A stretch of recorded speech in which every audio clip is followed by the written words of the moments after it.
سورۃ محمد صلی اللہ علیہ وسلم کی آیت نمبر 36۔ الحمدللہ وکفی وسلام علی عبادہ الذین اصطفی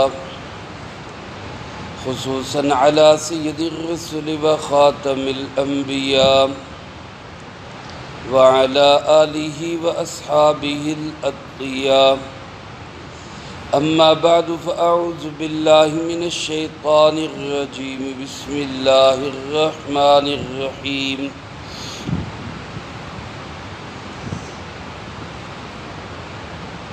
انما الحیاة الدنیا لعب ولہو وَإِن تُؤْمِنُوا وَتَتَّقُوا يُؤْتِكُمْ أُجُورَكُمْ وَلَا يَسْأَلْكُمْ أَمْوَالَكُمْ إِن يَسْأَلْكُمُوهَا فَيُحْفِكُمْ تَبْخَلُوا وَيُخْرِجْ أَضْغَانَكُمْ هَا أَنْتُمْ هَؤُلَاءِ تُدْعَوْنَ لِتُنْفِقُوا فِي سَبِيلِ اللَّهِ فَمِنْكُمْ مَنْ يَبْخَلُ وَمَنْ يَبْخَلْ فَإِنَّمَا يَبْخَلُ عَنْ نَفْسِهِ وَاللَّهُ الْغَنِيُّ وَأَنْتُمُ الْفُقَرَاءُ وَإِن تَتَوَلَّوْا يَسْتَبْدِلْ قَوْمًا غَيْرَكُمْ ثُمَّ لَا يَكُونُوا أَمْثَالَكُمْ۔ انما الحیات الدنیا لعب ولہو، کوئی شک نہیں کہ دنیا کی زندگی یہ کھیل اور تماشا ہے۔ وَإِن تُؤْمِنُوا وَتَتَّقُوا، اور اگر تم ایمان لاؤ اور تقوی اختیار کرو، یؤتکم اجورکم، تو وہ دے گا تمہیں تمہارے پورے اجر، وَلَا يَسْأَلْكُمْ أَمْوَالَكُمْ، اور وہ اللہ نہیں مانگتا تم سے تمہارے مال۔ إِن يَسْأَلْكُمُوهَا، اگر وہ تم سے اس مال کو مانگے، فَيُحْفِكُمْ تَبْخَلُوا، سو وہ پائے گا کہ تم کنجوسی کرتے ہو، وَيُخْرِجْ أَضْغَانَكُمْ، اور وہ تمہارے اندر کی کنجوسی کو باہر نکال دے گا۔ ہا انتم ہؤلاء، غور سے سنو کہ یہ جو لوگ ہیں، تدعون لتنفقوا فی سبیل اللہ، تمہیں بلایا جاتا ہے کہ تم خرچ کرو اللہ کے راستے میں۔ فمنکم من یبخل، سو تم میں سے کچھ وہ ہیں جو کنجوسی کرتے ہیں۔ وَمَن يَبْخَلْ فَإِنَّمَا يَبْخَلُ عَن نَّفْسِهِ، سو جو کوئی کنجوسی کرتا ہے تو وہ اپنے ہی لیے کرتا ہے۔ وَاللَّهُ الْغَنِيُّ، اللہ تو بے پرواہ ہے۔ وَأَنْتُمُ الْفُقَرَاءُ، تم اللہ کے محتاج ہو۔ وَإِن تَتَوَلَّوْا، اور اگر تم منہ پھیرو گے، يَسْتَبْدِلْ قَوْمًا غَيْرَكُمْ، تو وہ بدل دے گا تمہاری جگہ دوسری قوم کو۔ ثُمَّ لَا يَكُونُوا أَمْثَالَكُمْ، پھر وہ تمہارے جیسے نہیں ہوں گے۔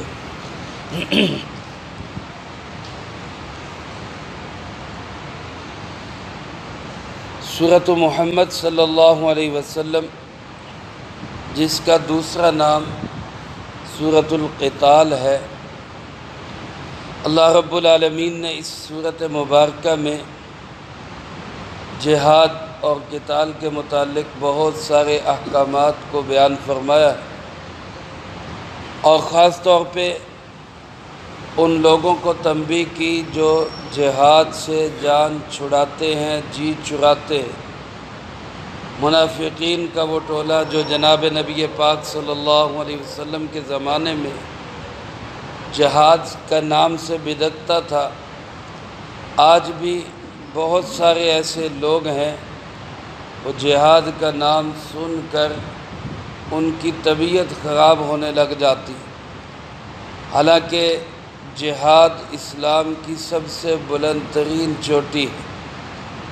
کم از کم ہمارے دلوں میں جذبہ جہاد اور شوق شہادت ہونا چاہیے کہ زندگی میں کبھی بھی ایسی نوبت آئی اللہ کے دین کے لیے ہمیں میدان میں نکلنا پڑا تو انشاءاللہ ہم پیچھے نہیں ہٹیں گے۔ میرے محترم دوستو، جہاد سے جی چرانے کی بڑی وجہ دنیا کی محبت ہے۔ اس لیے ان آخری آیات میں اللہ رب العالمین نے دنیا کی حقیقت کو کھولا اور بالخصوص جہاد پہ مال خرچ کرنے سے بچنا، اس کی اللہ پاک نے مذمت بیان فرمائی۔ جس طرح جہاد خود اپنے آپ کو پیش کرنے سے جہاد ہوتا ہے، اسی طرح مال لگانے سے، دین کے کاموں پہ مال خرچ کرنا، جہاد پہ مال خرچ کرنا، یہ بھی ایک جہاد کا حصہ ہے۔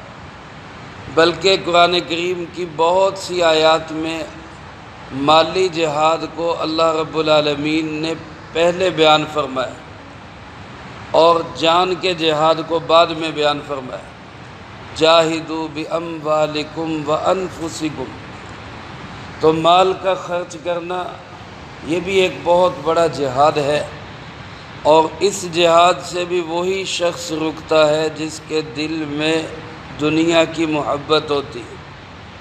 اللہ پاک ارشاد فرماتے ہیں انما الحیات الدنیا لعب ولہو، یہ دنیا کی زندگی تو چند روزہ کھیل تماشا ہے، اس کی کوئی حقیقت نہیں ہے۔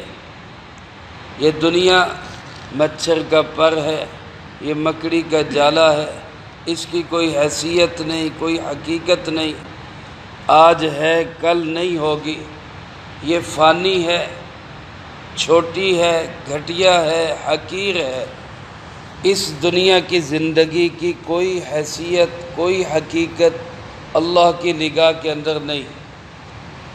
میں یہ چند روز کے لیے کھیل تماشا ہے، کسی کو اللہ نے دے دی، کسی کو کم دی، کسی کو زیادہ دی، کسی کو نہیں دی، یہ ساری کی ساری تقسیم کس کی ہے؟ اللہ رب العالمین کی۔ فرمایا وَإِن تُؤْمِنُوا وَتَتَّقُوا، اگر تم ایمان والے بنو اور تقوی کی صفت حاصل کرو تو یؤتکم اجورکم، وہ اللہ تمہارے تمام کاموں کا اجر تمہیں عطا کرے گا۔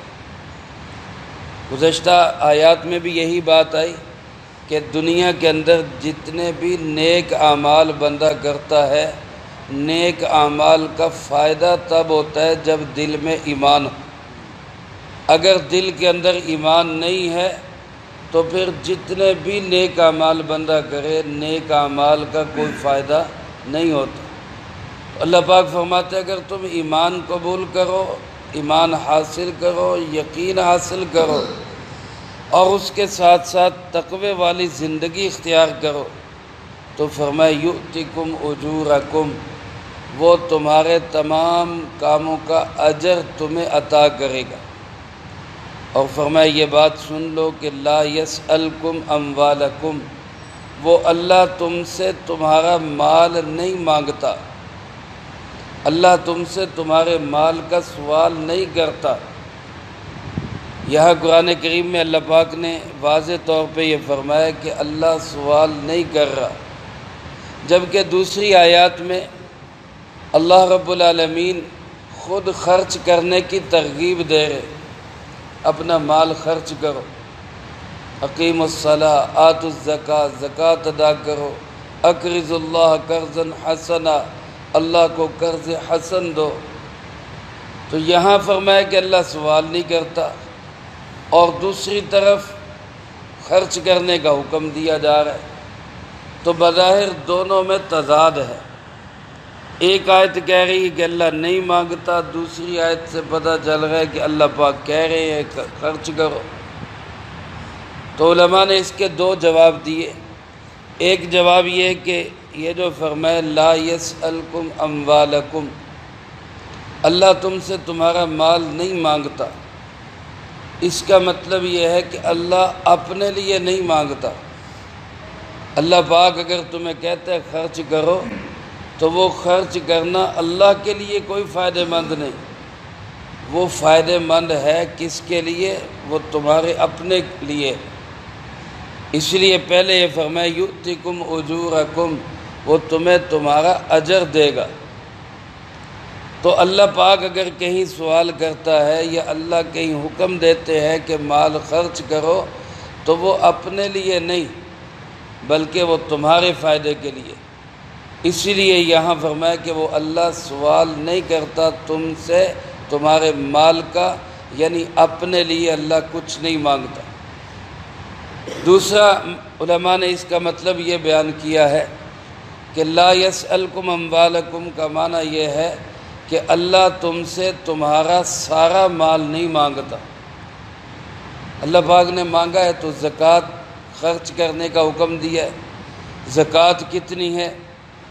100 میں سے 2.5 روپے، اتنا حقیر سا مال ہے، تھوڑی سی چیز مانگی ہے اور وہ بھی تمہارے فائدے کے لیے مانگی، اپنے لیے نہیں مانگی۔ تو لا یسألکم اموالکم کا مطلب یہ ہے کہ اللہ تم سے تمہارا پورا مال نہیں مانگتا۔ نبی پاک صلی اللہ علیہ وسلم کے پاس ایک صحابی حاضر ہوئے اور عرض کیا کہ اللہ کے محبوب جی، میں اپنا سارا مال اللہ کی راہ میں خرچ کرنا چاہتا ہوں۔ آپ نے فرمایا کہ اجازت نہیں ہے، اجازت نہیں ہے، کیونکہ سارا مال تمہیں بھی ضرورت ہے، تمہارے بچوں کو ضرورت ہے، تمہارے اہل خانہ کو ضرورت ہے، تمہارے ورثاء کا حق ہے۔ آپ نے فرمایا کہ سارا مال خرچ کرنے کی اجازت نہیں۔ انہوں نے پھر عرض کی کہ اچھا اللہ کے محبوب جی آدھا لے لیں۔ آپ نے فرمایا کہ نہیں، آدھے کی بھی اجازت نہیں ہے۔ انہوں نے پھر عرض کی کہ اللہ کے محبوب جی تیسرا حصہ لے لیں، 1/3 آپ لے لیں، 2/3 میں رکھ لیتا ہوں۔ آپ صلی اللہ علیہ وسلم نے تہائی کو قبول کیا، لیکن وہ بھی اس طرح یہ فرما کر کہ والثلث کثیر، تیسرا حصہ بھی بہت زیادہ، یہ بھی بہت زیادہ ہے۔ حدیث پاک میں آپ صلی اللہ علیہ وسلم نے ارشاد فرمایا کہ بندہ خرچ کرے، خرچ کرنے کی ابتدا اپنے اہل خانہ سے کرے، اپنے گھر سے کرے، اپنے بھائیوں بہنوں سے کرے، پھر اگر اللہ نے وسعت دی ہے تو عام نادار، غریب، غربا، مساکین ان پہ بھی خرچ کرے۔ لیکن اپنے اہل خانہ کو چھوڑ کر بندہ کہے کہ جی میں دین کے کاموں پہ لگاؤں، اللہ کے ہاں قابل قبول نہیں۔ ہاں کوئی بندہ ہوتا ہے جس کا ایمان صدیق جیسا ہو، جس کا پورا مال قبول کیا جاتا ہے، پتہ ہوتا ہے کہ اس نے بعد میں کوئی شکوے نہیں کرنے، کوئی شکایتیں نہیں کرنی، یہ صدیق جیسا ایمان ہے۔ کوئی عمر جیسا ایمان ہو تو پھر اجازت ہوتی کہ چلو آدھا مال خرچ کر لو، ہر ایک کو اس کی اجازت نہیں۔ اس لیے یہاں فرمایا کہ اللہ تم سے مال نہیں مانگتا، مطلب کیا کہ پورا مال نہیں مانگتا۔ ان یسألکموہا، اگر وہ ایسا تم سے سوال کرتا، فیحفکم تبخلوا، تو پھر پتہ چل جاتا کہ تم لوگ کنجوس ہو۔ سارا مال خرچ کرنا ہے تو 2.5% دیتے ہوئے جی چراتے ہیں، زکوٰۃ دیتے ہوئے جان نکلتی ہے۔ زکوٰۃ سے بچنے کے لیے لوگ اپنا مسلک اور مذہب تبدیل کر لیتے، کتنے ہیلے بہانے کرتے زکوٰۃ سے بچ جائے۔ سرکار دو عالم صلی اللہ علیہ وسلم نے فرمایا تھا قیامت کے قریب ایک وقت ایسا آئے گا کہ لوگ زکوٰۃ کو بھی ٹیکس سمجھنے لگ جائیں گے، ایک جرمانہ سمجھنے لگ جائیں گے، خوشی سے دینے کی بجائے بددل ہو کے، مجبور ہو کے ہو جی دینی پینی ہے جی ہوں، اس طرح زکوٰۃ دے۔ تو تم تو 2.5% خرچ کرتے ہوئے کتراتے ہو، سارا مال مانگ لیتا تو تمہارے اندر کا بخل وہ باہر نکل آتا۔ وَيُخْرِجْ أَضْغَانَكُمْ، تمہارے سینوں میں چھپا ہوا بخل وہ ظاہر ہو جاتا۔ اللہ پاک فرماتے ہیں، غور سے سنو، توجہ کرو، تدعون لتنفقوا فی سبیل اللہ، تمہیں بلایا جاتا ہے کہ تم خرچ کرو اللہ کے راستے میں، فی سبیل اللہ، اللہ کی رضا کے لیے۔ فی سبیل اللہ میں اپنے اہل خانہ بھی داخل ہے، فی سبیل اللہ کے اندر جہاد بھی داخل ہے، فی سبیل اللہ میں کسی غریب مسکین یتیم کی مدد کرنا یہ بھی داخل ہے، فی سبیل اللہ میں دینی امور پہ خرچ کرنا، دینی مدارس مساجد پہ خرچ کرنا، یہ سب فی سبیل اللہ میں داخل ہے۔ اللہ پاک فرماتے ہیں تمہیں اس کے لیے آواز دی جاتی ہے کہ یہاں خرچ کرو، لیکن فرمایا فَمِنْكُمْ مَنْ يَبْخَلْ، تم میں سے کچھ لوگ ہیں جو بخل کرتے ہیں۔ وَمَنْ يَبْخَلْ فَإِنَّمَا يَبْخَلُ عَنْ نَفْسِهِ، جو کوئی بخل کرتا ہے وہ بخل اپنے لیے ہی کرتا ہے، کسی اور کے لیے نہیں کرتا، اس کا نقصان خود اس کی ذات کو ہوگا۔ حدیث پاک میں آپ صلی اللہ علیہ وسلم نے ارشاد فرمایا السخی قریب من اللہ وقریب من الناس وقریب من الجنہ وبعید من النار۔ سخی آدمی اللہ کے بھی قریب ہوتا ہے، لوگوں کے بھی قریب ہوتا ہے، جنت کے بھی قریب ہوتا ہے، اور جہنم سے دور ہوتا ہے۔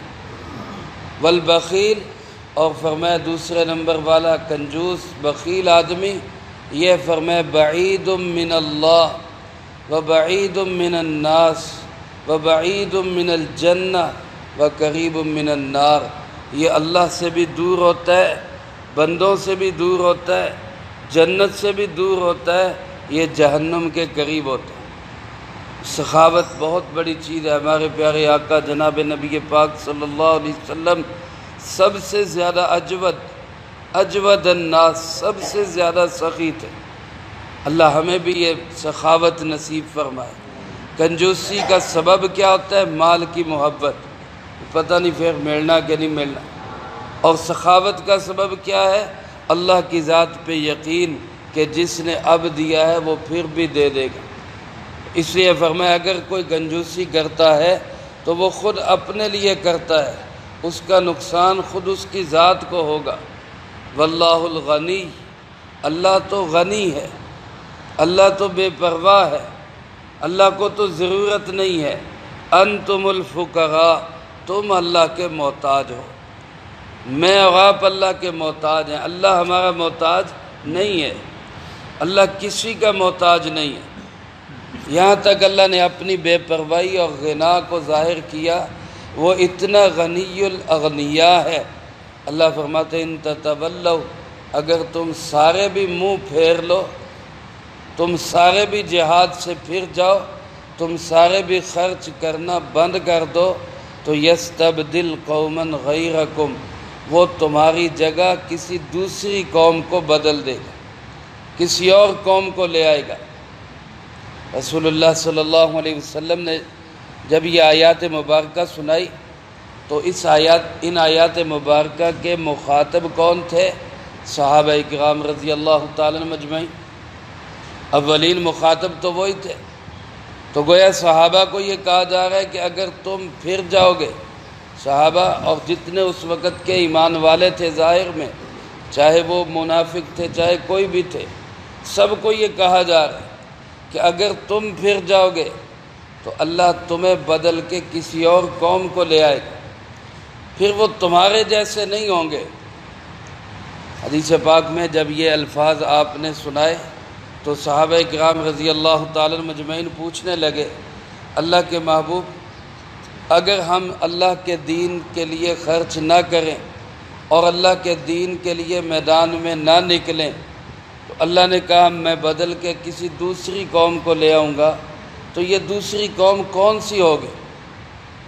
یہ دوسری قوم کون سی ہوگی جس کو اللہ ہماری جگہ پہ لے آئے گا؟ تو حدیث پاک میں ہے کہ آپ صلی اللہ علیہ وسلم کے ساتھ سلمان فارسی رضی اللہ تعالیٰ عنہ بیٹھے ہوئے تھے، آپ کے قریب بیٹھے ہوئے تھے، سلمان فارس سے آئے ہوئے تھے۔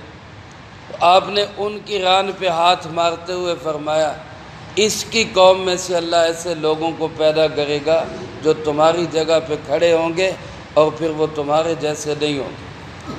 اور حدیث پاک میں آپ صلی اللہ علیہ وسلم نے ارشاد فرمایا لو کانت الدین عند الثریہ لَتَنَالَهُ رَجُلٌ مِّنْ أَهْلِ فارس او کما قال علیہ الصلوۃ والسلام کہ اگر میرا دین، اللہ کا دین، یہ ثریا ستارے پہ بھی چلا جائے، یعنی اتنا دور چلا جائے، بہت دور ستارہ ہے جس کا نام ثریا ہے، فرمایا اگر ثریا ستارے کی بلندیوں پہ بھی دین چلا جائے تو فارس کا ایک آدمی وہاں سے بھی دین کو لے آئے گا۔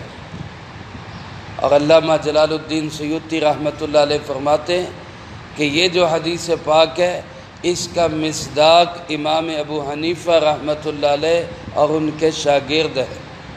یہ جو اللہ کے محبوب نے فرمایا کہ اگر دین ثریا ستارے پہ بھی چلا جائے تو فارس کا ایک آدمی وہاں سے بھی اس کو لے آئے گا، امام علامہ جلال الدین سیوطی رحمۃ اللہ علیہ فرماتے ہیں اس کا مصداق کون ہے؟ امام ابو حنیفہ رحمۃ اللہ علیہ اور ان کے شاگرد۔ کیوں کہ فرمایا کہ اہل فارس میں علم کے مقام پر جتنا بلند مرتبہ امام ابو حنیفہ رحمۃ اللہ علیہ نے پایا ہے کسی اور نے نہیں پایا۔ اہل فارس میں سب سے بڑا علمی مقام امام اعظم ابو حنیفہ رحمۃ اللہ علیہ کو ملا۔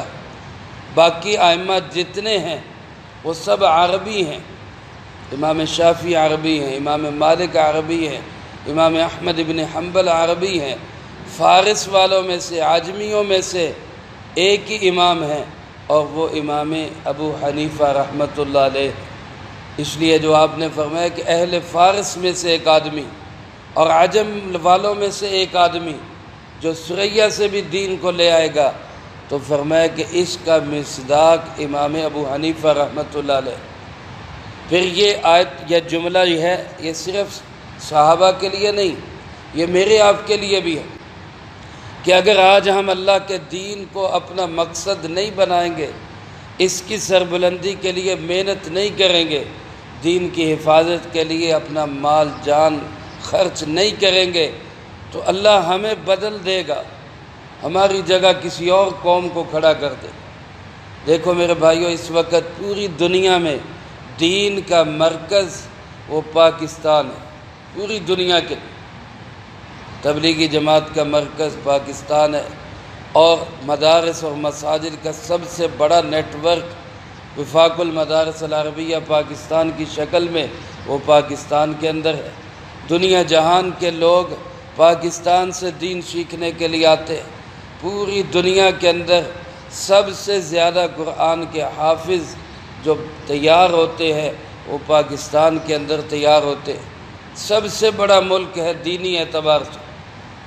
اگر ہم نے اس نعمت کی قدر نہ کی، جیسا کہ آج ہمارے اندر ایسے لوگ پیدا ہو گئے ہیں جو دینی مدارس کے نہ قدرے ہیں نہ شکرے ہیں، ان محنتوں کو روکنا چاہتے ہیں، خدا نخواستہ ہماری اس ناشکری کی وجہ سے اور اس ناقدری کی وجہ سے اللہ نے ہم سے یہ نعمت چھین کے کسی اور ملک کو دے دی، تو پھر ہمارے پاس کیا ہوگا؟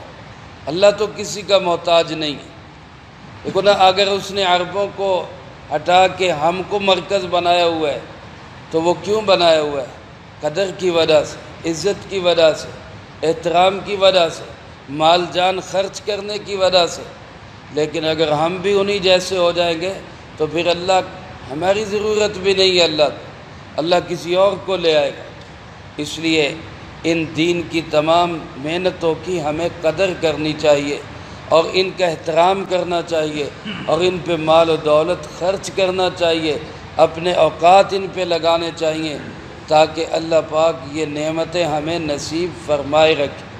اللہ پاک سے دعا ہے اللہ مجھے آپ کو سب کو سورۃ مبارکہ کے تمام مفاہیم کو سمجھ کر زندگی میں لا کر دوسروں تک پہنچانے کی توفیق عطا فرمائے۔